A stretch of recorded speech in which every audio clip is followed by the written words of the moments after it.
So, welcome to another video. This time I'm in conversation with Anne Simpson. Anne works for Calpers, I think one of the biggest pension funds in the world, if I'm correct. Yep.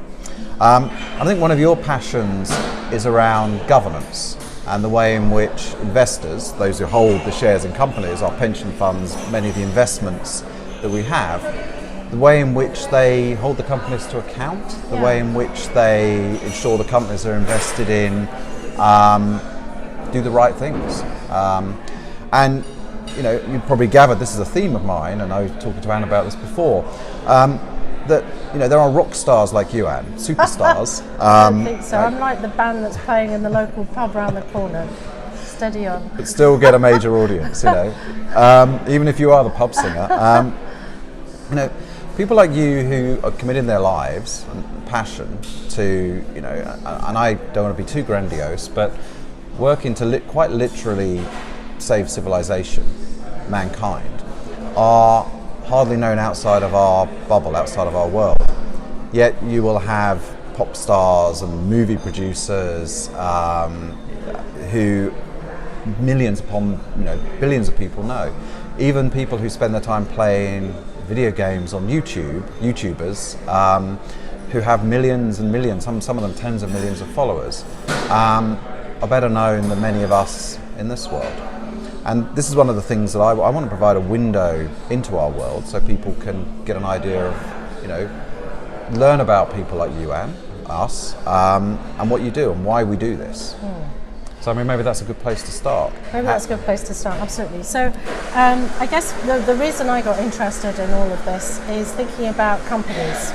Now, probably when you got up this morning, you couldn't get out of the door without touching, drinking, eating something produced by a company. And when you then went out the door and got here, likewise, you're dependent on companies for almost everything we say or do. So the question is, these big corporations, some of them we know by name because we go into their shops or we buy their products, are also the main sources of influence in the global economy. What these companies do or don't do, or they choose to do, is have a massive impact on everybody, whether it's jobs, or the environment, or diversity and inclusion, or inequality. You sort of look at all the issues that really matter. Somewhere in the midst of that, there'll be a big corporation. So the next question is, well, who's in charge of the company? Who makes sure that the company, you know, we've got them by, I would say the short and curlies, we've got them at the point where they're driving change and making investments that are good for society? Well, the large answer is that the owners of these companies are you and me. So when we talk about Calpers, how do you mean you and me? How do we own the companies? How do we own the companies? We own them in this way. Companies are owned by their shareholders. And the shareholders are the people who put an investment into the company, but then they have voting rights. They vote the directors of the company in and out. They can put proposals forward on what the company could or should be doing. But these shareholders are largely made up of pension funds and insurance companies and mutual funds. And where do they get their money from? It's from, you know, Joe and Joanna blogs. Ordinary working people around the world put their savings into pension funds, into insurance, into mutual funds, and these are the main shareholders of companies.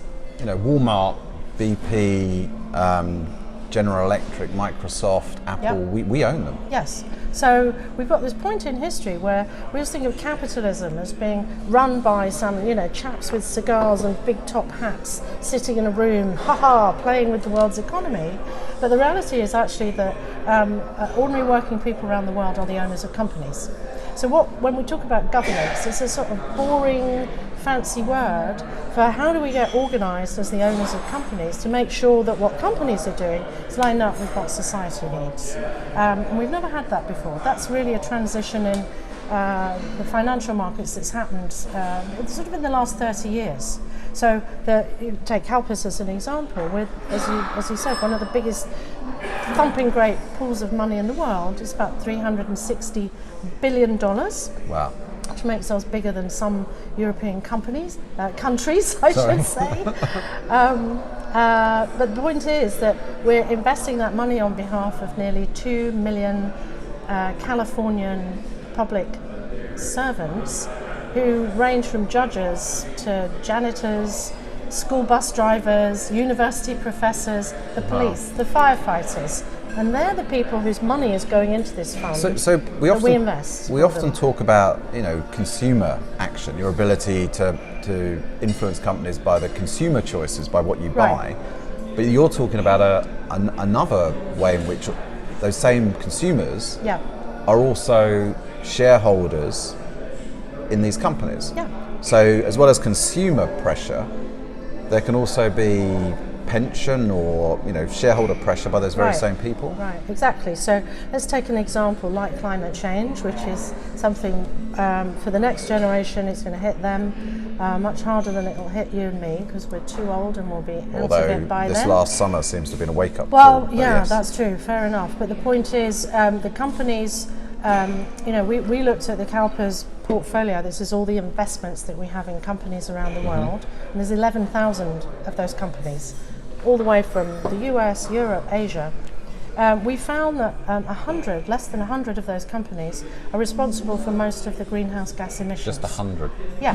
Wow. So what we've done is team up with a big crowd of other pension funds and other long-term investors like us, a crowd of about $30 trillion, so we're talking trillions, not billions, in this project called Climate Action 100 Plus. You can go on the web and have a look at what we're doing. The idea of this is that if we, the people around the world, own these companies and everything's going off a cliff with climate change because of these emissions, then we, the people, ought to be in a position to hold this back and also redirect these companies in their strategy. So how can people make sure that happens? Well, first of all, look and see if you are somebody with a pension fund or a 401k in the United States or an investment retirement account or an insurance or other form of savings. If that's the case, then there'll be a fund manager who's taking that money and investing it, and that fund manager will get the chance to vote on things that are really important. Well, we've got a vote coming up at the end of this month with a Polish company who's actually putting to a vote the buying of a coal-fired plant, power station. I can't remember I can't. How's your Polish? My Polish is very bad. But likewise, last year we had proposals, things on the ballot to vote on at companies like Exxon, the year before at Chevron, big oil companies. We've had proposals at Shell and a whole string of other companies. And the question is, sometimes we don't get the vote out. Sometimes we do. We have won votes, but really it ought to be absolutely, the blinking obvious that these requests for climate change reporting and climate change strategy go through. And the reason they don't is because we've got an investment system where money comes in. That's the money from you and me and everyone. Money floods in, it goes into an investment fund. That is then managed by a separate organisation called a fund manager. And the fund manager may or may not think that these issues matter. So if we start to hold the fund managers accountable, they in turn representing us holding these shares do something. Companies or not companies, but organisations like mine, Carbon Tracker, have done a lot of financial analysis, as have others recently, showing the economics have shifted against coal, certainly against coal, and are shifting against other fossil fuels. Yet these companies are still, even though they're less and less, if not uneconomic, many of these are uneconomic now, they lose money. Companies are still trying to build them. So how are they doing that if they don't make financial sense? Well, I think one of the issues is that what you can do now in the short term to make money is very different from what you can do in the long term. So I think there's certainly part of the corporate sector. Talk to a company like Exxon Mobil, as they used to be known. Their view of things is, well, we need to keep investing in oil because we haven't found the alternatives. We haven't yet got the technology in place to move over to the alternatives. And that's something which other companies, say like Shell and Total, would disagree with. They're actively making investments in renewables and transitioning their business. So the question, I mean, Exxon has got share owners, just like the others. Yeah. But, the owners of the shares in Exxon need to be talking to the company about shifting its direction in line with, to be blunt, with survival. I think it's a transition, isn't it? So presumably, I mean, yes, we're not going to do it overnight. We're going to still need oil, gas and coal, but less and less year on year. So presumably there's a pathway they should be following. Yeah, so what we're asking these companies to do with Climate Action 100 Plus is three things. They're very simple. The first is we want the company at the level of the directors, because they're the people who we vote in or vote out, that these people actually have oversight of their plan for what they're doing on climate change. This is for the 100 biggest emitters in the world. The second thing we're asking for is we want them to set a target for bringing their emissions down in line with the Paris Climate Agreement. That's actually a big thing because that needs about an 80% reduction in emissions overall. So that was the agreement reached in Paris in 2015. Right. Which 195 countries signed up. And the one I talked to Christiana about, Christiana Figueres, committing countries to get on a pathway to what was 2 degrees, which is what the scientists have said. Well below 2 degrees. Yes. Yeah. Which is, what the scientists tell us is, well, they hope actually. I mean, this is all projections of the future. They hope is safe. Okay. But the Paris Climate Agreement was a big deal. It was a fantastic achievement. But the thing is that most of the emissions that are causing climate change do not come from governments. They come from companies. So the Paris Climate Agreement doesn't apply to companies. So we, the people, the owners of these companies, have got to get them organised to actually fall in line with the strategy. Now, governments can do things to help that move along. They can legislate. Well, they could be bringing in carbon pricing, that's one thing. There's all sorts of interesting things going on with plans to phase out diesel cars, to accelerate the take-up of electric vehicles, all this good stuff. But at the end of the day, the companies themselves have got to have strategies. They've got to say, this is our plan for how we get from here over the next 25 years to an 80% cutting. But why, if there's no law emissions? telling them to do that, why do you, I guess, as investors, care? I mean, leaving aside the moral implications and the end of civilization. Well, as long as we can make a quick buck while that's happening, who cares, right? So here's the thing. There's a financial side to it, and it goes like this. So if you work for a pension fund like Calpers, if you look at what are called our liabilities, and those are what do we need to pay out in pensions and health benefits, what's the promise we've made? We invest all this money, it's going to be there to pay your pension when you're old. So what that means today for Calpers, because we've got people joining the fund at the age of 18, 19, 20 years old, we've got to be able to pay pensions to this group into their old age and until they die. So that means our liabilities, even if we just cut it all off in the morning, they run for the best part of a century. So if we're looking at an economy in almost 100 years where we've not sorted out climate change, where we've got economic chaos, and our investments literally are underwater. There's all the coastal properties that we own. We've got drought, we've got human migration, we've got water wars that are predicted, and many areas of conflict in the world now are already got climate change at the root because of lack of water, drought, agricultural collapse, and people having to move. That is not a safe investment environment in which we can pay pensions. So if you don't give a damn, you don't care about the impact on people, just from an investment point of view, if we are going to generate these returns over this long period of time, we've got to sort this out. It's a systemic risk. It's like the rot. It's like the rot in the system. I mean, so you're putting a lot of onus on the companies, but quite often the retort, and certainly I've had from companies and I've heard, is, well, we're just we're just providing people, consumers, and our shareholders via their pensions with, what they want. Yeah. And of course, so we've got to give those consumers what they want, and we've also got to give those same consumers as our shareholders the best possible return. And so they try and pass the buck, if you like, to ordinary people. Yeah, well, I think this is why it's so important for ordinary people, all of us, working people, to understand that they own the financial markets. And it's made complicated and difficult to understand, and we don't have a lot of understanding of how our own money ends up in a pension fund, and that ends up in a company, and the company is busy taking us off a cliff in climate change.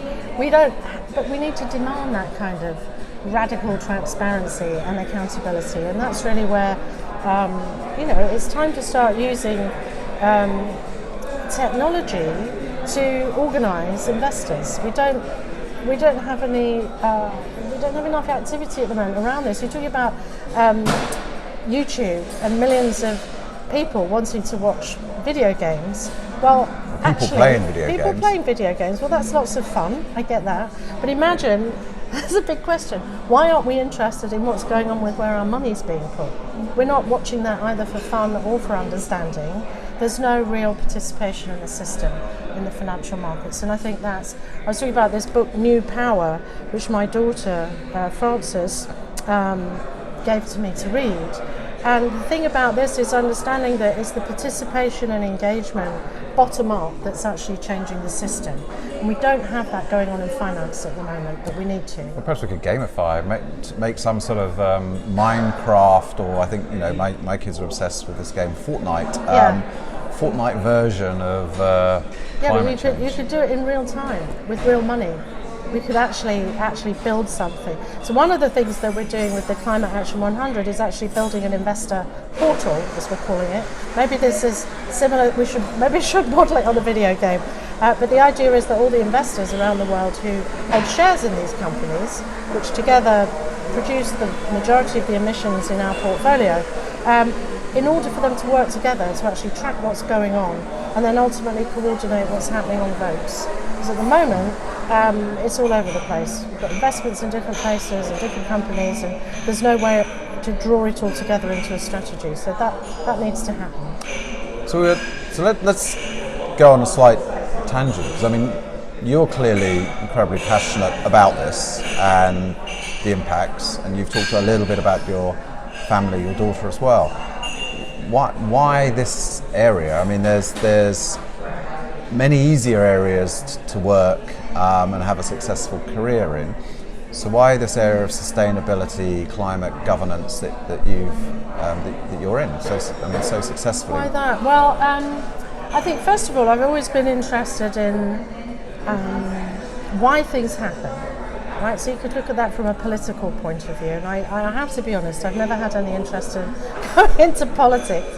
But if it's not politics, it's going to be economics. It's going to be who gets what, why, when, and how. That's really what the dismal science of economics is all about. And I think that looking at sustainability issues is new.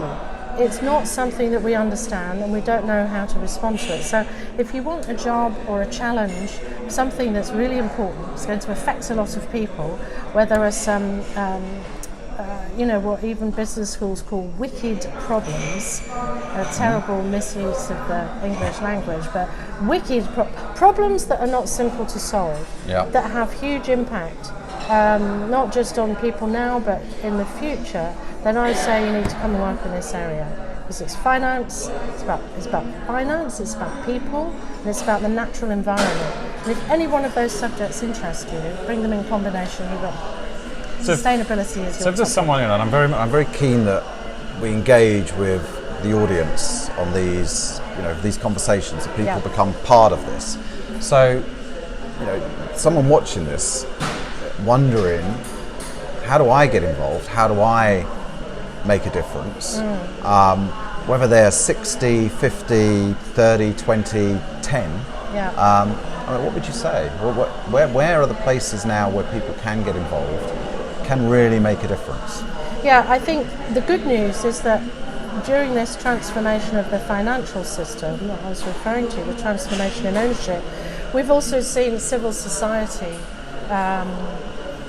NGOs, community group, activists spring up in every country and on many, many topics. So I don't think there's a shortage of places to get involved. And I even think around big topics like the Sustainable Development Goals and the Paris Goals on Climate Action are just one part of that. So what's the Sustainable So Development the Goal? Sustainable Development Goals are sort of like the world's plan to make it all better. So most governments, if not, I think there were 2 that didn't sign on. All the world's governments signed up in 2015 for 17 goals that would address almost everything that you can think about that matters. So an end to hunger, an end to absolute poverty, an end to gender inequality, ensuring that the oceans are protected, making sure that women and girls have access to work and can be in society safely. A whole string of issues, and the important thing about this is all of the countries signing on to these goals had a part in the process, but there was also a bottom-up flow. It wasn't just some experts with a clipboard going around saying, it'd be marvellous if we did the following. It was actually sourced from the bottom up, and that's why I think there are 17. It's not really a very tidy number, but there were 17 things that it was felt broadly need to be tackled. The good thing about these is there are campaigns attached to each of these goals, and one of them that I like very much is called Little by Little, and this is the campaign for involving children in achieving the Sustainable Development Goals.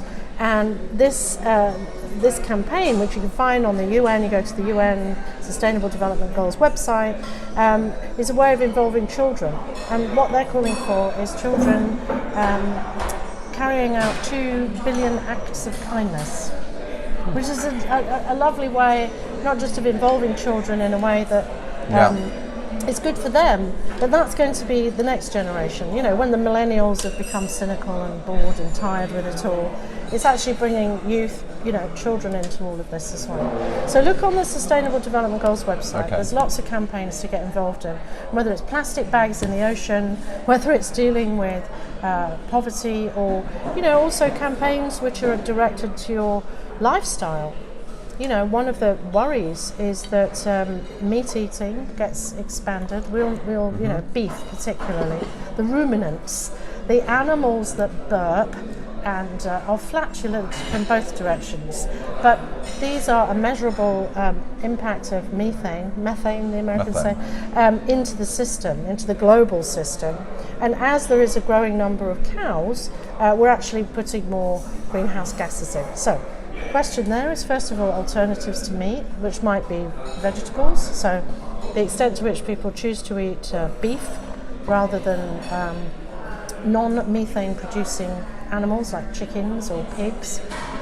That's one thing if you still want to eat meat. But also things, companies like Impossible Foods, I'm sure you've come across them. They're based in California where I live at the moment. And what they've done is molecule by molecule replicate what meat is, but skipping the cow. In other words, if we've got all that stuff in grass, how can we actually get to the point of producing meat and leave the cow out of it? So meatless burgers. Cut out the meatless barbecue. Yeah, but actually it tastes, looks, smells like meat. Because I was a vegetarian for 16 years, and that was always the problem. I mean, the vegetarian burgers. Bloody awful. They're like cardboard. Well, I mean, some of them weren't so bad. Depends who's the cook. But they didn't really. None of them seemed to be able to survive a barbecue. So it was collapse on the. In the US, that's never going to happen. The barbecue is a part of the American, what is it? Life, liberty, and the pursuit of happiness. Yes. In the American Constitution, pursuit of happiness includes barbecue. Brackets. Just like barbecue. Barbecue is for included. clarification. So this Impossible Foods is a great example of somebody who understands you can't just slap a lentil patty on the grill and be saying, well, there you go, that's what. They've actually produced this plant-based alternative to meat, which, as I said, honestly, I've eaten this several times. You could not tell that it's not made from a cow. There you go. But you've left the cow out. You heard it here first. The meatless. We'll just call it the kind to cows. Kind to cow barbecue. Kind to cow barbecue. Well, yeah, thank you. Right. Well, my kids are going to love this one because we managed to get burping and flatulence. I'm not going any further. Into the conversation, indeed. neither am I. So thank you, Anne. That was a wonderful conversation. I mean, a lot more we could cover and touch on. No, we could talk all day, it's true. But anyway. it's wonderful to hear about this. And also, I think what we can all do as owners of these companies. We own the own. financial system, the financial system owns the companies. So this is just all about that good stuff. That's all that boring pension, insurance stuff. But actually now it doesn't have to it's be. Quite exciting, we can gamify it. You know, well, I'm looking for that. We can start. You know, those companies. Yeah, we'll put the oil companies into Dungeons and Dragons and see how we can. Or Minecraft, or Fortnite. I'm not quite sure they'd like that, but anyway. Well, Anne, thank you. It's been wonderful. My pleasure. Thank you.